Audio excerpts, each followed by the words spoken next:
Okay, so our main presenter today will be David Luker from RSM, but just, Jen Wade and Maggie Bender, as always, are on to also help us answer questions.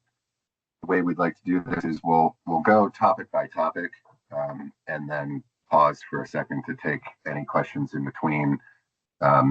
Given how related this all is, if you can try to keep your questions directed toward the specific issue that we've just covered, that will help. And then if things start going a little long, we might have you sort of hold those.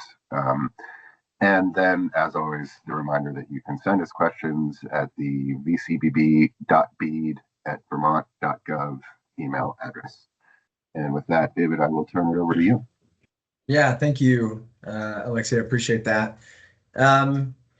So thanks everybody for the time today.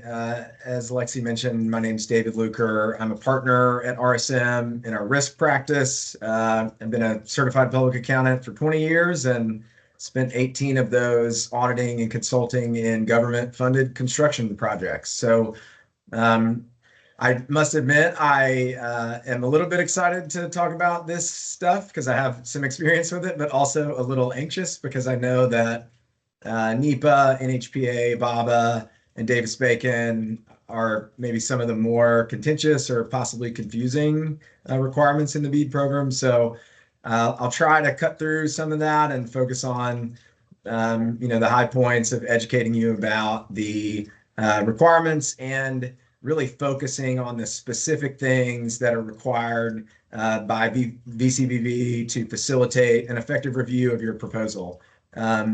So if you could skip to the next slide, I think that would be helpful. So what you'll notice as we go through the presentation is that all three sections, NEPA, NHPA, BABA, and labor, all kind of have a similar format to the slides. So you'll see the same look and feel on the others. But I really wanted to use this slide really to just convey what NEPA is, and it really is an umbrella law that really defines a process for the systematic evaluation of compliance with a bunch of different acts. So the Clean Air Act, the Native American Graves Protection and Repatriation Act, which I really struggled practicing how to say that, but that's just one of maybe 20 different acts that are baked into the NEPA review process. And really, you should think about it as a process whereby you're providing information, narratives, diagrams, maps, images, and other third-party documentation to the state to help facilitate an effective review by NTIA of that information. And so the quality of the information that you provide and the depth of content is really important because that will be the basis for NTIA's review, as well as the determination of whether your project is eligible for a categorical exclusion or an EA, as we'll talk about on some subsequent slides. Maggie, if you could hit the next slide. What I wanted to focus on here, I think it's a little bit easier and potentially a little less stressful to think about these requirements by the phase that we're in. And lucky for us, we're in pre-proposal and kind of those early stages. So most of the key requirements that are required at this juncture are limited to certifications of your understanding of the requirements and submission of narratives and line work or other shape files that you would likely need to develop as a part of any typical build that you would embark upon, whether or not that had federal or state funding assistance. So hopefully, at least in these early stages, it's not a significant additional lift. But as we get into post-award, there are some other activities that we'll talk about that may require some additional work above and beyond what you might be accustomed to. So as we look at this slide, I think it's important to look at the phases. So we're in pre-proposal phase now. So really the only narrative requirement that's included in the pre-proposal survey is to describe the work that you've done to familiarize yourself with the NEPA Act, and describe how you will ensure that your full proposal will comply with the Act. So then the next two items on the list really are for the full proposal, and that's where we're outlining the work that you've done to familiarize yourself, really kind of the same concept, but then describing how you intend to comply. So the actual policies and procedures and activities that you intend to perform to comply. And then in the full proposal, you'll also be required to certify that you will comply. As we get into the award process, obviously you'll start obtaining the required permits and reviews and consultations. And you're going to have to provide the additional supporting documentation that is required as a part of both the continuous monitoring process, but also the semi-annual reporting that will be required in this area. So I want to highlight that these narratives, it's very important to provide as comprehensive of an explanation of your project, including the physical aspects of the project, the conditions in the field, the miles that you intend to cover, the types of equipment, the types of construction methodologies that you intend to utilize. Those will all be helpful in us evaluating and the NTIA evaluating whether categorical exclusions are available for the type of work that you're intending to perform. So I do think it's important also that you conduct a preliminary environmental review. And I'm going to talk about the NTIA's NBAM tool and some of the other activities that should be performed as a part of that preliminary review to make sure that you understand the potential impacts to the resources that are under cover of this act. So Maggie, if you wouldn't mind skipping to the next slide. I want to use this slide to highlight something that was included on the first slide that I kind of skipped over. But it's this first bullet on the left quadrant that states that all subrecipients will be required to submit all required permits to VCBB and the NTIA prior to ground disturbing activities. This is something that has come up multiple times in different programs, and I do expect that we may get some more clarification or guidance on this in the future, but currently that is in alignment with the BEAD NOFO and the BEAD terms and conditions with each state, and something that I intend to provide a link to that so that you can see, but I also wanted to actually quote that just so we're all on the same page with what it says. And it says the subgrantee will not commence implementation and funds will not be dispersed until any necessary environmental review is complete and NTIA has approved any necessary decision document. And then it goes on to say, except for the limited permissible activities described in the latter section. And so it's very important that you familiarize yourself with those limited permissible activities, because those are the things that can be done prior to groundbreaking activities. So I think the reason we may expect to see some additional guidance on this is because we realize that not in all cases is it feasible to engineer the project all at once. And so some elements of a project or areas of a project may be engineered later. And some permitting agencies will only issue permits for certain sections of roadway or for certain time periods. And so the permitting process, just by its very nature, may take longer because of the way the permitting authority issues permits. So I would imagine we're going to see some clarity around that and maybe some focus on ground disturbing activities not being allowed in areas of the project that are not permitted, but we'll just have to see what the guidance, what we get from that guidance as it comes out. I also wanted to note on that slide that there is you will be required to provide a milestone schedule, which specifically identifies the completion of NEPA and NHPA and permit and other relevant milestones to the EHP process. So that's a part of the full proposal, not a part of the pre-proposal, but that will be required in order for all parties to understand that what the timeline is and that you have a good grasp of how long it should take based on some of the guidance that's been provided, but also your expertise in pulling permits for past projects. So if you could skip to the next slide, I think that would be helpful. So on this slide, I want to spend a little bit of time here because I think there are a few things really worth teasing out. It's not linked here, but it is linked elsewhere in this document.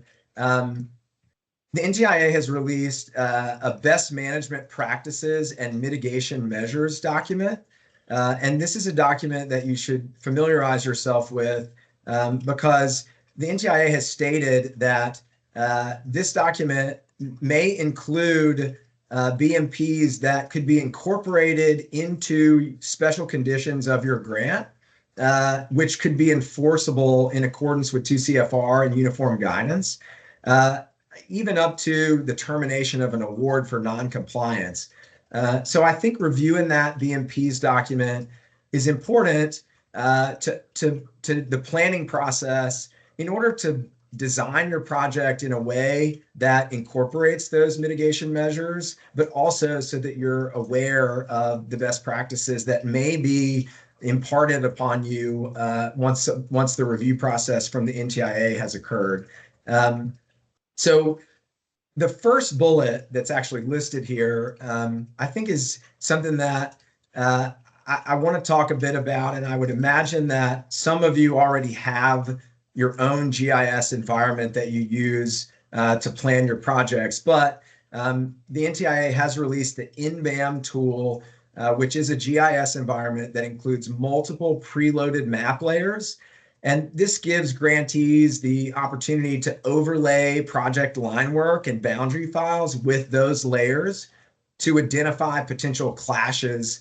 I use the term clashes. I think it's typically a building information modeling and a vertical construction term, but it's still applicable here. But you have access to this tool, which has all these layers, which consists of things like National Park Service land, Army Corps land, EPA programs, transportation layers of existing infrastructure and rights of way, rail lines, critical habitats, and of course, historic locations and those historic boundaries, related to the NHPA element of this work, which we'll also cover in the subsequent slide. So there are more layers. I didn't name them all, but the tool will be utilized by states to evaluate the information that you provide and to create expectations for permitting requirements. But we would expect you and your consultants to review these layers and utilize this tool or something equivalent to this to perform a completeness check, essentially, to ensure that you're not missing any permits or consultations that might be required based on where your project intends to go. So this next bullet on the best practices slide here is, I think what I want to use this bullet for is to try to convey what the NEPA review process entails. And I like to think of it as almost like a continuum, three levels, essentially. So you will provide your relevant project information in your application, including the shape files and other information to describe the physical environment of the project area. And that will be submitted to the NTIA, who will help determine if a categorical exclusion is available for your project. We'll talk about categorical exclusions in just a minute in a bit more detail, but if a categorical exclusion is available for only part of the project, or if it's not available, then an EA or an environmental assessment would be required. Now, an environmental assessment, which we'll talk about on a subsequent slide as well, is is essentially a summary or a report that has three main elements: the purpose and the need for the action, alternatives required, as well as the environmental effects of the proposed action and or the alternatives. So it's something that most projects will have to prepare, but that's kind of phase two, or the second step in this process, and would not happen until after your project has been submitted potentially for award to the NTIA for their review. So I do want to talk about the categorical exclusions for just 1 minute, because I do think that it is important for grantees to review the available categorical exclusions. There are 11 of them, I believe, and they are available at the Federal Register's website. It's published document E916394. Familiarize yourself with those, and to the extent that you can demonstrate in the narratives that you're required to provide in your proposals that these are applicable to your project, that would be very helpful in communicating to the NTIA and the state that in fact, this project will likely qualify for a CADX and should streamline the process or reduce the back and forth between the NTIA, VCBB, and you as they make sure that everything that you've presented, that they have enough information that was presented in the application to make that determination. If they don't, you have to go back and forth with some curing and some questions. And that's why I kind of pointed back to earlier, the level of depth and the specificity that you provide in those narratives is really important, because that's going to be a big component of how NTIA evaluates what the next environmental requirement is on your project. So if we could skip to the next slide, I'm not going to spend a ton of time here because we just talked about this. I do think I'll grab this link to CFR, and I think I can drop this in the chat here. And you can review that as it relates to understanding what an environmental assessment would look like, but also the NTIA has promised us that we would get a template for that, that we of course would pass on to you. So don't want to spend a ton of time here because that's kind of next phase of this. But if you skip to the next slide, if the environmental assessment results in potentially significant impacts, then an environmental impact statement would be required as a final or third step in that process. This is highly unlikely to occur. In fact, I think on prior webinars, the NTIA or Department of Commerce has stated that they've not ever had to do this on a project. So hopefully environmental impact statement is not required for your project. But of course, if it was, the state and the NTIA would work with you to provide technical assistance to you and or your consultants that you engage to prepare that document. It is a very robust document. And there are some completed examples of this available on the web if you were interested, but I wouldn't spend a lot of time evaluating this quite yet because I just don't think it's going to be applicable for most projects. So Maggie, if we could skip to the next slide, I think that would be good. So I mentioned earlier that Section 106 and historic preservation is a mandated element of all NEPA reviews, and so this slide really is just to help highlight the different determinations that could come out of that process. And so what I wanted to highlight on this slide is that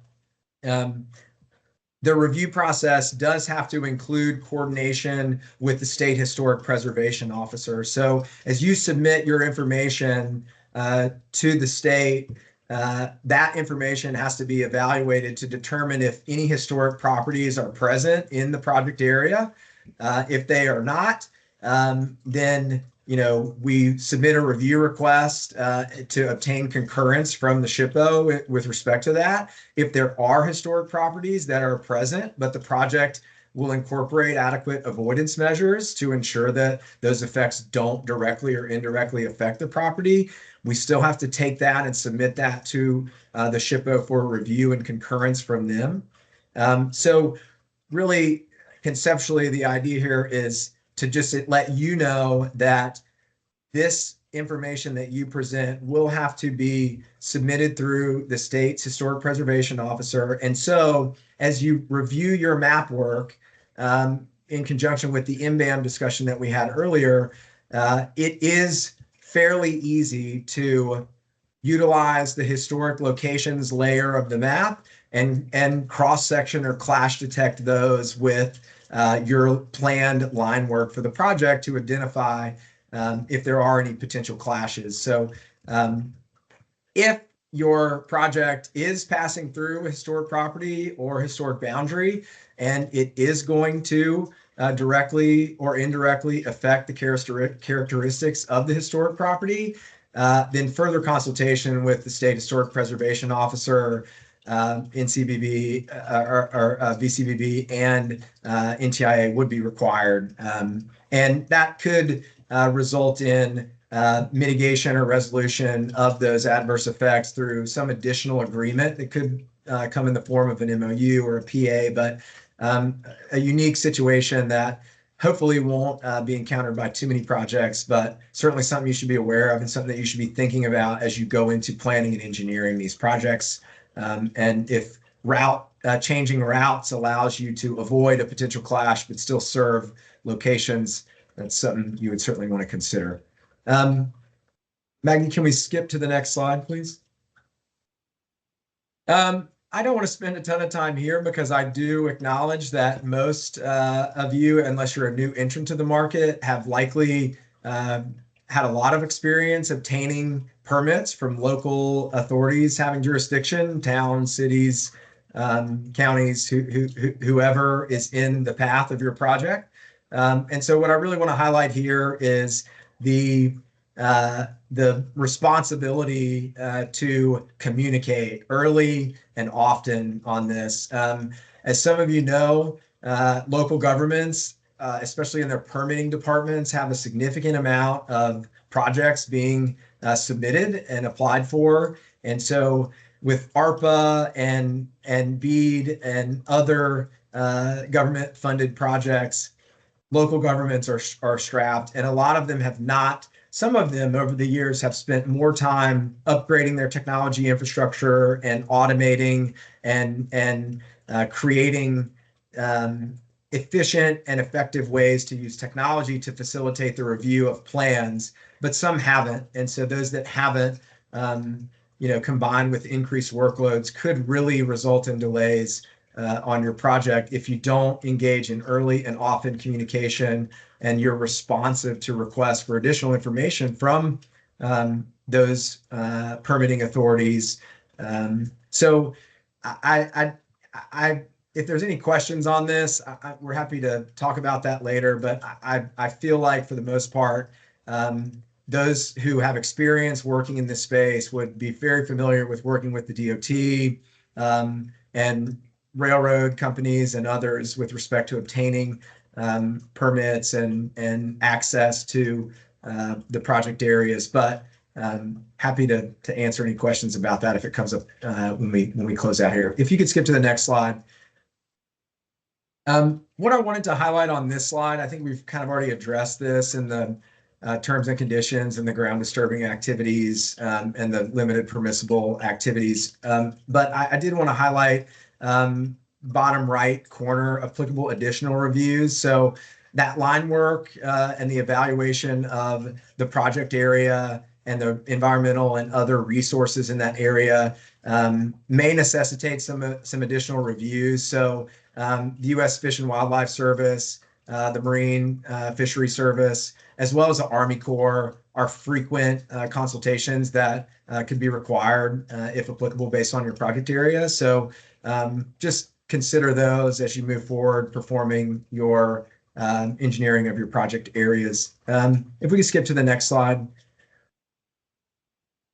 So this is really just a summary of everything that we talked about and kind of thinking about how this process moves forward. So obviously you're expected to complete these tasks and satisfy those requirements, which are laid out in the BEAD NOFO at those pages that are referenced here, 86 and 87, as well as in VCB's initial proposal volume 2.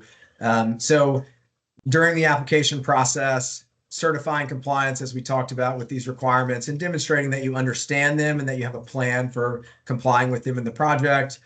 Upon award, obtaining those required permits and those required consultations and getting all of those approvals completed and presenting all of that information and the proof of progress to the state. And then once the project gets started, there will be monitoring activities associated with EHP related items that could be obtaining additional documentation related to permits or other information that might demonstrate compliance with the best practices, mitigation measures that may be included as special award conditions or things like that. So there's a lot to cover there. I probably could have spent more time. I tried to get through that fairly quickly. So I think we did want to open up between each section for questions. So I think the next slide takes us into BABA. So I will pause for a moment and see if anybody has any questions on that. David, I just want to highlight too, I'm checking the chat here. I did plop in the limited permissible activities from the terms and conditions too for folks to take a look at. Great, thank you. And I just wanted to chime in briefly on the guidance that came out on accelerating BEAD processes that NTIA released a little late December. We have an FAQ on this as well, but we will be taking advantage of those. It essentially just moves your ability as provisional subgrantees to start doing this. So we don't have to have it completely finalized before you can start. And we'll be communicating more on what provisional means, but just to flag that for folks, because I know that has been a question in the past. But otherwise, if anybody has any questions, just go ahead and raise your hands or type it in the chat.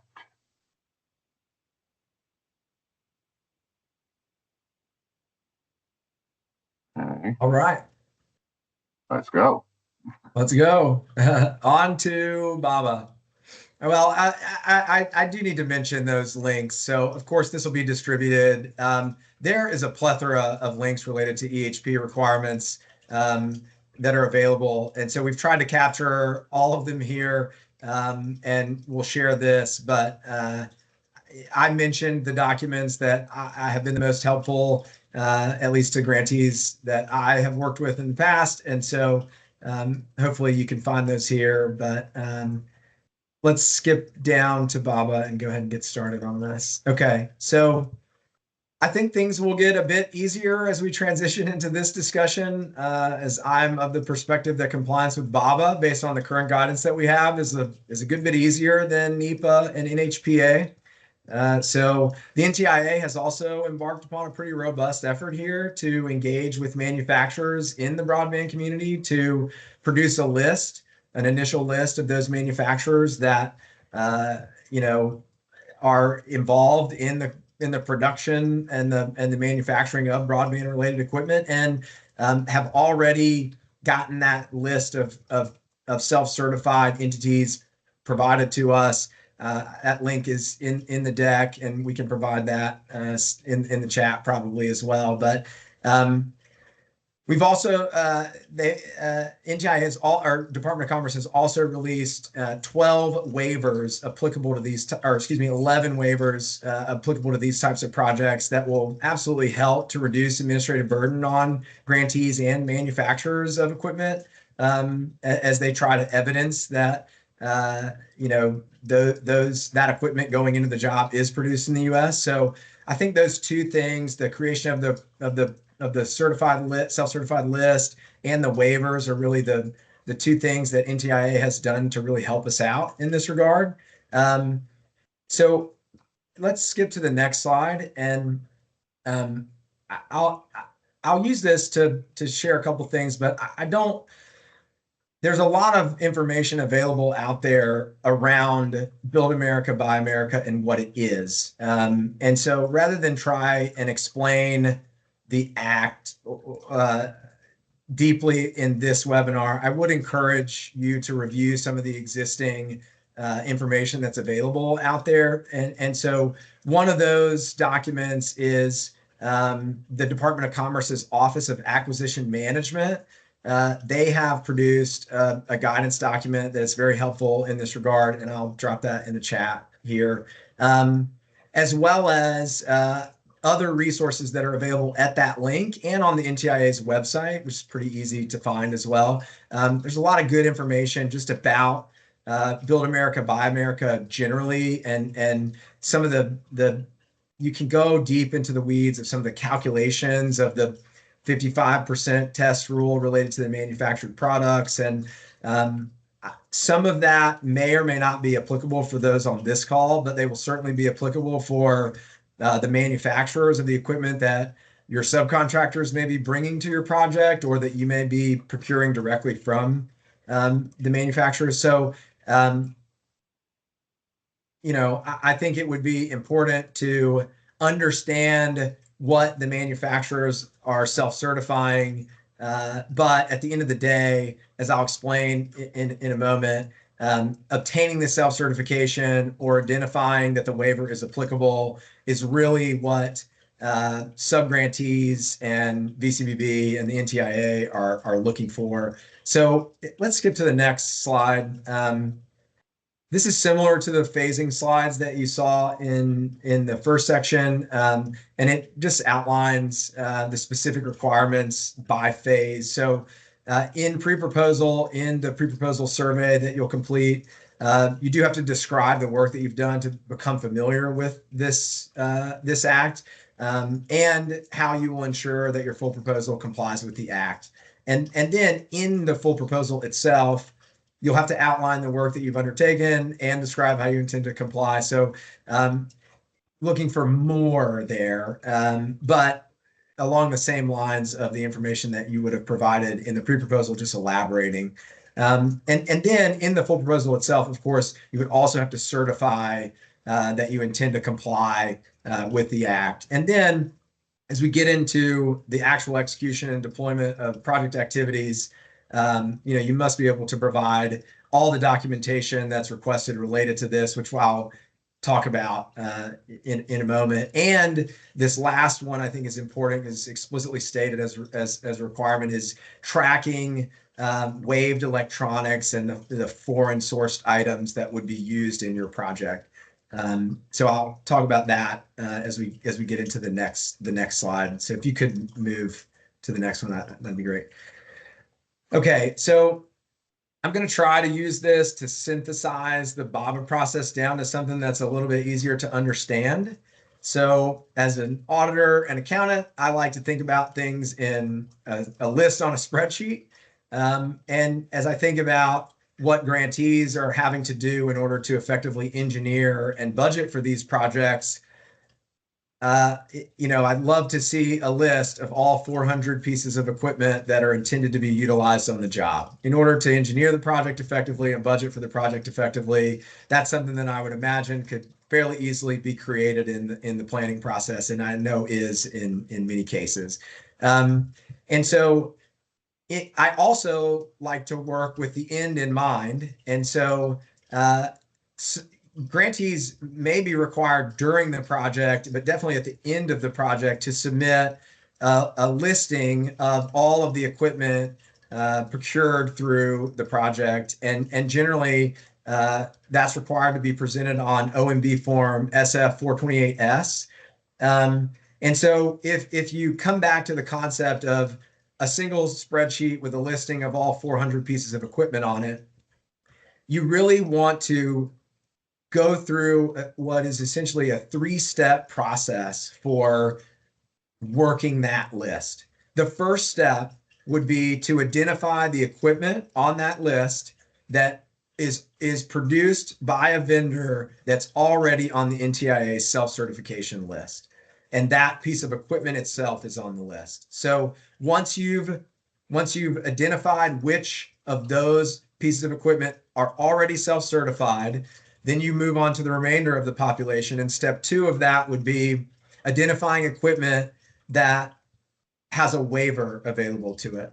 So steps 1 and 2 will take however many pieces of equipment off the list because they are either already self-certified or there's a waiver applicable to them. So what we have left would be any equipment that you intend to use on the job that is not already self-certified and has not been waived, which would mean that you would be required to obtain a self-certification from the manufacturer, and that documentation would need to be presented and provided through the process to VCBB and then on to the NTIA. So this type of tracking mechanism will help you to ensure completeness of compliance with BABA and will set you up for success in regards to your reporting responsibilities that we talked about on the prior slide and that are shown at the bottom of this slide with respect to reporting from foreign sources and other reporting requirements that would be necessary to describe the assets acquired as a part of the federal award.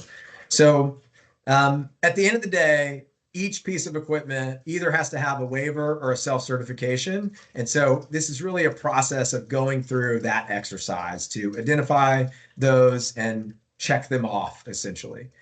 If we could skip to the next slide, thank you.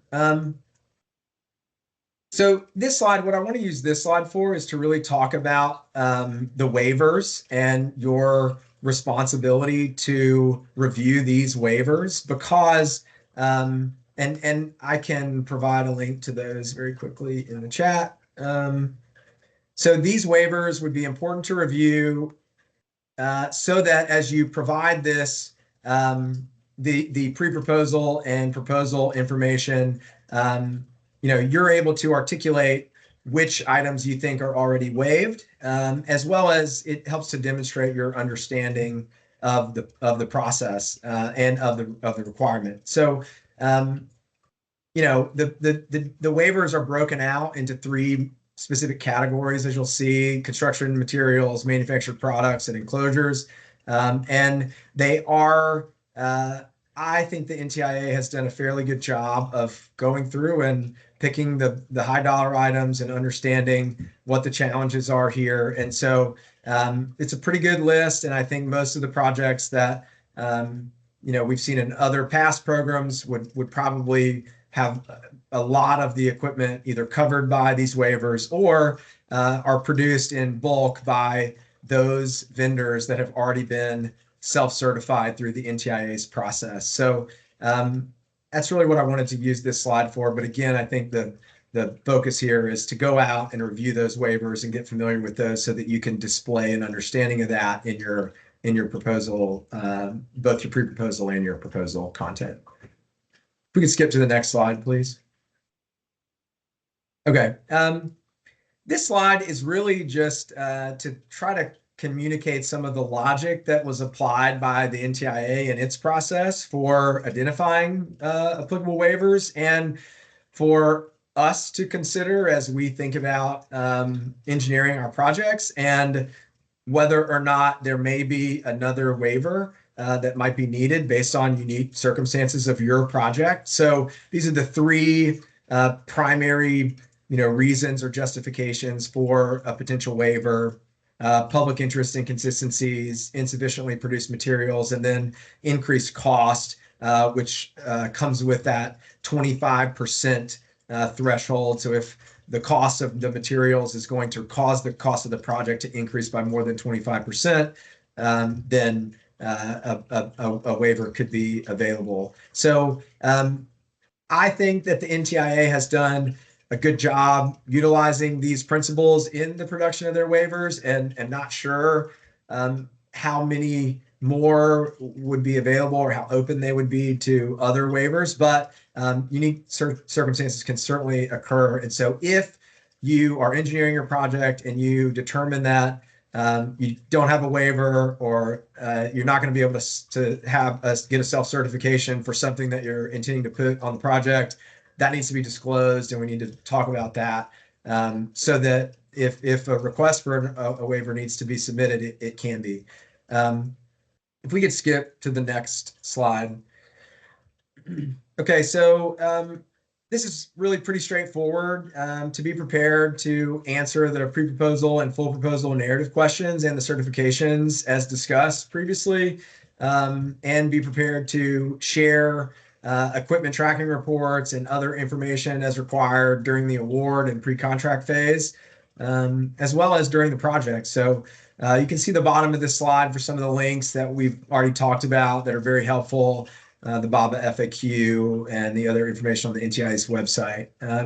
So now this is the end of this section. So happy to open the floor and see if anybody's got any questions about BABA and compliance with it.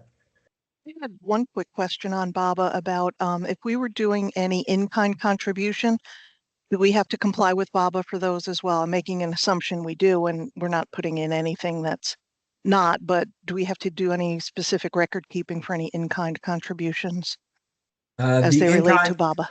Yes, ma'am. The in-kind contributions are subject to the same requirements as the equipment that is being paid for directly on the project. So there are no differences in what would be required to evidence that you're compliant with BABA for any contributed equipment or in-kind match equipment.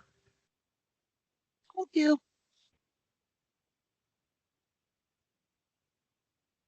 Okay. Last but not least, the labor section, if you would like to skip for me. Okay, perfect. Okay, so this is this area, as Alexi mentioned, VCBB and VDOL have already produced a great webinar back in November on this. So I would strongly encourage you to watch that webinar. It covers in detail some specifics around employment law and contracting employees versus actual employees and unemployment insurance. A lot of good content in there. So I would encourage you to go watch that. And so as such, I don't intend to cover a lot of that. What I would like to focus on is the responsibilities of the applicant as it relates to the proposal process, and then also some considerations during monitoring and compliance, especially around Davis-Bacon and the project impact reporting, which we've seen a lot of questions in other programs on. So I'm going to go ahead and have you jump to the next slide, Maggie.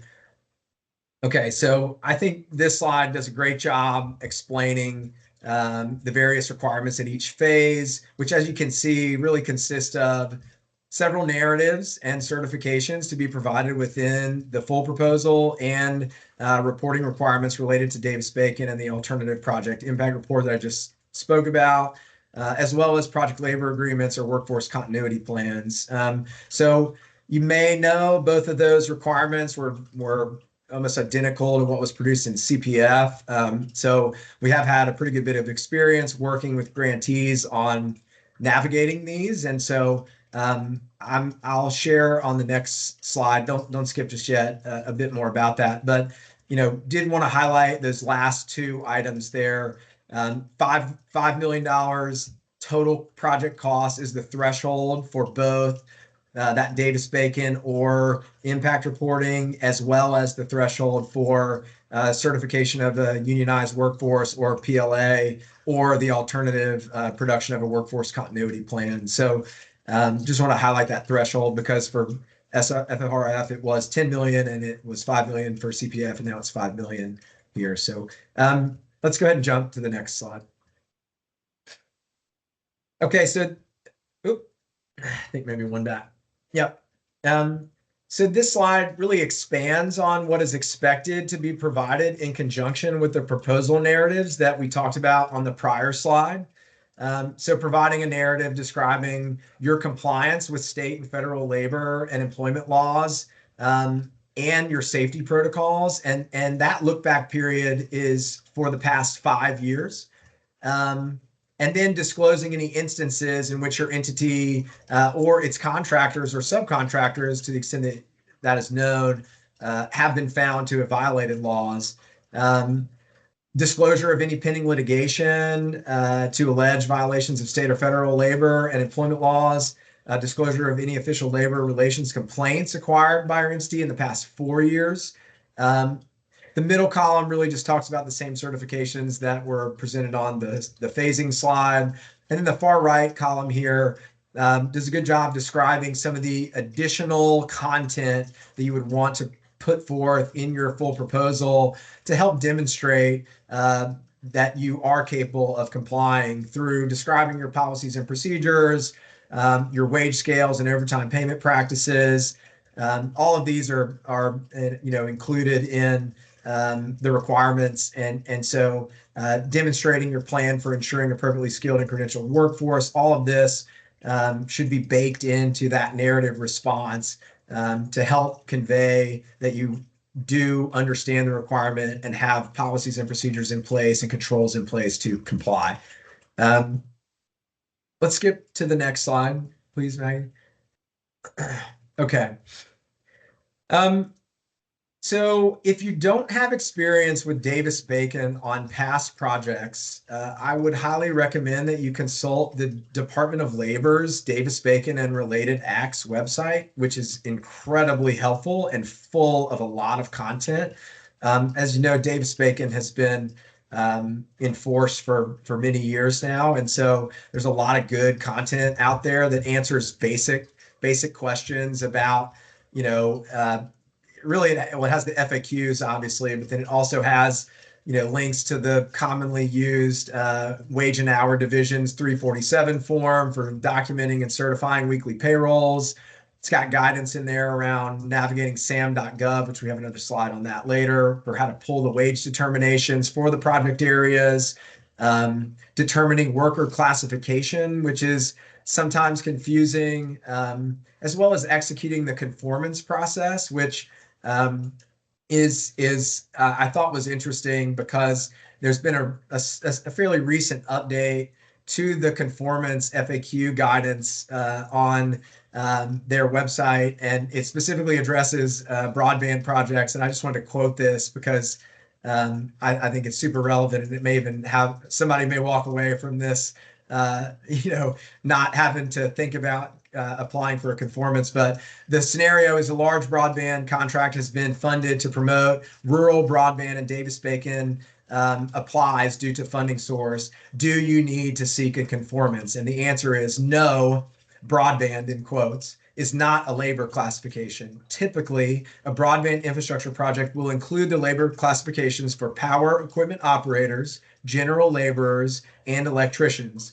If the necessary classifications are listed on the wage determination, you do not need to seek a conformance.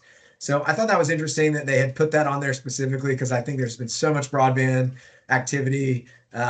They obviously have been getting that question a lot, and we've gotten that question from grantees as well. So hopefully that's helpful.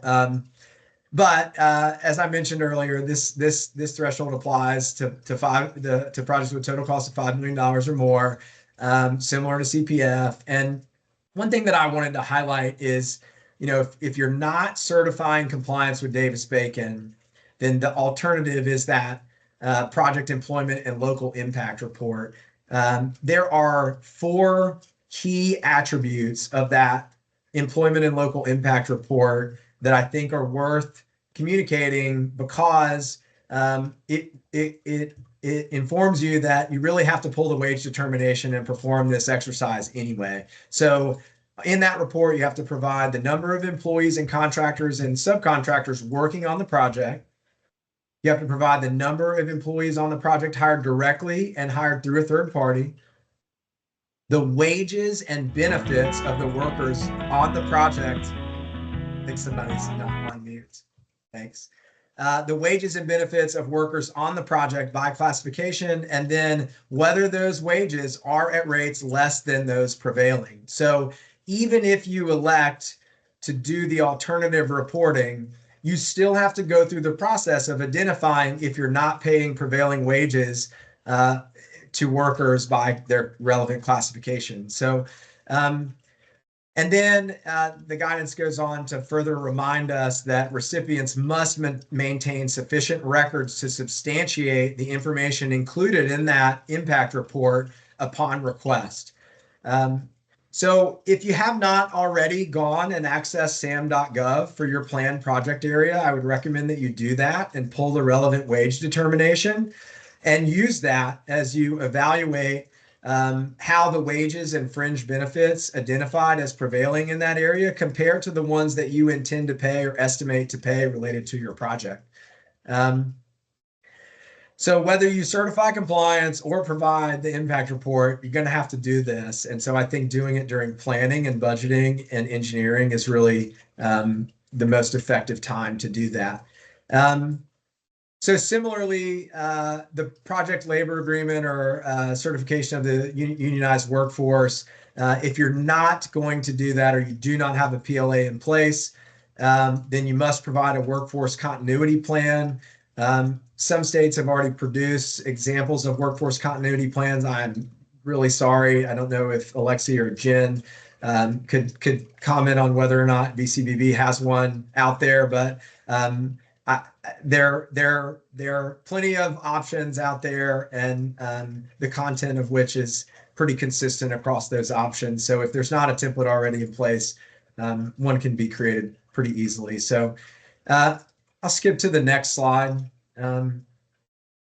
So I don't want to spend a ton of time on this one because typical Davis-Bacon compliance issues, I think, are something that as you educate yourself on Davis-Bacon, you'll probably realize that these are pretty obvious. So misclassification of laborers or mechanics is important. When in doubt, utilize the classification that has a higher wage and fringe.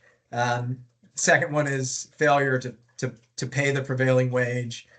Incomplete or inaccurate record keeping, which I think is really important here. There's a specific set of attributes that are to be required in that payroll submission. And so in some instances, an existing payroll stub or timesheet or payroll register document may or may not have all of the relevant attributes that are necessary based on the Davis-Bacon requirements. And so, there is guidance that we link to the DOL's website that explain what those attributes are. And you can look at that wage and hour 347 form because they're all built into that document as well. Number 4, failure to maintain a copy of the bona fide apprenticeship program, pretty self-explanatory, as well as the other here, failure to post the poster on the website. So, or excuse me, on the work site. Let's skip to the next one, please, Maggie. Thank you. So this stuff we've already really talked about here, just links to the system for award management and some of the available resources. Skip to the next one, please, Maggie.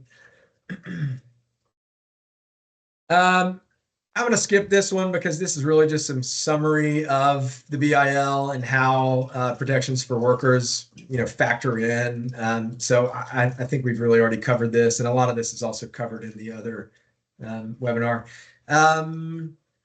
So one thing I wanted to highlight on this slide is this subcontract responsibilities. So the Davis-Bacon and/or project impact reporting standards clauses do have to be passed down to your prime contractors and their subcontractors, which is really important to make sure that your subcontractors understand their requirement to comply and to produce information related to what they're paying their laborers and mechanics. As we all know, construction projects can result in a tiering of vendors that can have the actual mechanics and laborers are 2, 3, 4 layers down from the prime contract. So it's really important that these provisions are passed through all the way down to the subcontracts so that access to that information isn't limited due to contractual limitations. So let's go to the next slide. I think this is our last one. So next steps include answering the narrative questions in the application and certification as required, and then providing the additional supporting documentation to facilitate both that reporting and monitoring of these requirements. Post-award grantees should be prepared to provide those labor agreements, continuity plans, impact reports, and/or other evidence of DBA compliance during the semi-annual reporting process, but as well as during desk reviews, site visits, and other monitoring activities. So happy to answer any questions you have about labor and Davis-Bacon if I didn't cover it, but David, we do have one in the chat. Okay. Yes. Are we using heavy construction wage determinations? And I know we did link to Department of Labor's, but if you want to answer that one. Yes, that's correct. Heavy construction has been the classification that has been used for these projects.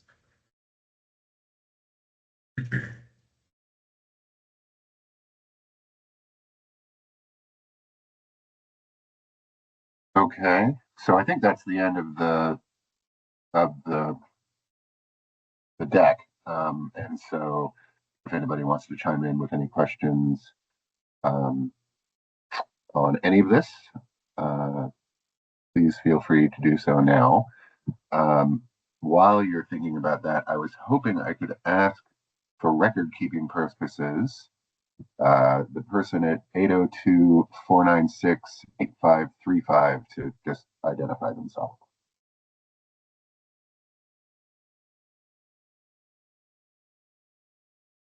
Unless they are not paying close attention.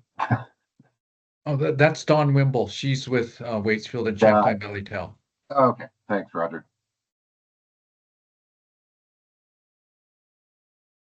Okay. Well, as always, we will be putting this up on the website, and we welcome any questions that you may have as we get into all of this. And barring any parting thoughts from RSM, we can wrap it up.